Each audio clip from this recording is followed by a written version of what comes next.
Hello बच्चों, let's see the question. A graph of potential energy V is a function of x versus x is shown in figure.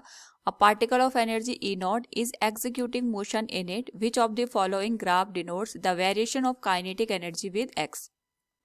Here a graph of potential energy is given along with the four options. Now to answer this question, first we will discuss here the key concept, and here the key concept is conservation of energy.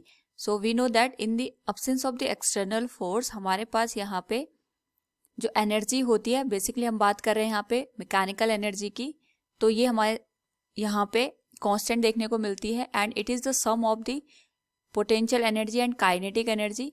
तो कहीं पे अगर हमारे पास kinetic energy increase होती है तो उसी सिस्टम के लिए पोटेंशियल एनर्जी डिक्रीज हो जाएगी and vice versa. So we can write here total mechanical energy.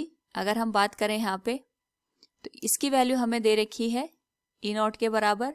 सो हम इसको लिखेंगे इक्वल्स ई नॉट, एंड जो टोटल मैकेनिकल एनर्जी होती है it is the sum of kinetic energy and potential energy, यानी इन दोनों का जो सम आएगा हमारे पास ये ई नॉट के बराबर आना चाहिए according to the question. Now कहीं पे अगर हमारे पास काइनेटिक एनर्जी की वैल्यू इस सिस्टम के लिए डिक्रीज होगी तो उसी रिस्पेक्ट में यहाँ पे पोटेंशियल एनर्जी हमारे पास इंक्रीज होगी, लेकिन ओवरऑल सम हमारे पास ई नॉट के बराबर ही आना चाहिए. तो सबसे पहले हम यहाँ पे अलग अलग पॉइंट कंसिडर करते हैं अकॉर्डिंग टू द ग्राफ. तो हम यहाँ पे ग्राफ ड्रॉ करने की कोशिश करेंगे with respect to the kinetic energy, और यहाँ पे ये हो जाएगा हमारे पास kinetic energy with respect to the x.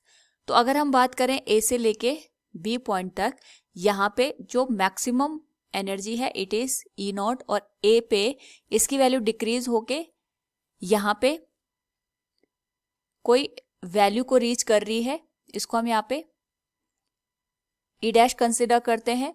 तो जब हमारे पास यहाँ पे ए से लेके बी तक पोटेंशियल एनर्जी डिक्रीज करेगी तो उसी रिस्पेक्ट में यहाँ पे काइनेटिक एनर्जी इंक्रीज करेगी from A point to B point. यानी ए पे अगर हम बात करें पोटेंशियल एनर्जी की वैल्यू हमारे पास ई नॉट के बराबर है, तो ए पॉइंट पे ही जो काइनेटिक एनर्जी की वैल्यू होगी ये जीरो हमें देखने को मिलेगी, यानी जो ग्राफ है वो ओरिजिन से स्टार्ट होगा. एंड बी पॉइंट पे जो एनर्जी है ई डैश है, तो इसका मतलब ये होगा कि हमारे पास यहाँ पे जो बी पॉइंट है इस पे जो एनर्जी आएगी it will be larger than the potential energy. इसको हम यहाँ पे ए पॉइंट मानेंगे और इसको बी पॉइंट. नाउ बी से लेके सी तक अगर हम देखें तो हमारे पास जो ग्राफ है इस कर्व की फॉर्म में ये वेरी कर रहा है. तो यहाँ पे इन बिटवीन जो पोटेंशियल एनर्जी है वो एक तरीके से मैक्सिमम वैल्यू को रीच कर रही है और उसके बाद हमारे पास पोटेंशियल एनर्जी की वैल्यू डिक्रीज हो रही है. तो इसका मतलब ये होगा कि अगर हम इसके रिस्पेक्ट में काइनेटिक एनर्जी को देखेंगे तो बी से लेके, अगर मैं सपोज इस पॉइंट को नाम दे दूं ओ, बी से लेके ओ तक पोटेंशियल एनर्जी बढ़ रही है, इसका मतलब काइनेटिक एनर्जी घटेगी. और ओ से लेके सी तक अगर पोटेंशियल एनर्जी कम हो रही है तो यानी काइनेटिक एनर्जी हमारे पास यहाँ पे बढ़ेगी. ग्राफ कुछ इस तरीके से देखने को मिलेगा. बी से लेके ओ पॉइंट तक काइनेटिक एनर्जी डिक्रीज होगी और ओ से लेके सी तक हमारे पास जो काइनेटिक एनर्जी है इट विल इंक्रीज. यहाँ पे पोटेंशियल एनर्जी के जस्ट रेसिप्रोकल हमें वैल्यू देखने को मिलेगी. ये पॉइंट आ जाएगा सी. नाउ सी से लेके डी तक हमारे पास जो पोटेंशियल एनर्जी है वो जीरो है.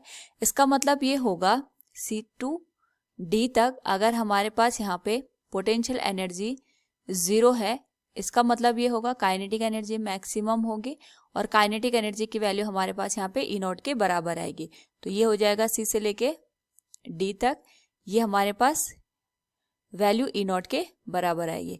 नाउ डी से लेके एफ तक हमारे पास जो पोटेंशियल एनर्जी है वो लीनियरली इंक्रीज कर रही है. तो इसके रिस्पेक्ट में जो डी से लेके एफ का पॉइंट आएगा वहां पे काइनेटिक एनर्जी डिक्रीज करेगी लीनियरली इस तरीके से, और यहाँ पे फाइनली एफ पॉइंट पे जाके काइनेटिक एनर्जी जीरो हो जाएगी. तो इस तरीके से हमें ये ग्राफ ऑब्टेन हुआ है between kinetic energy and position x.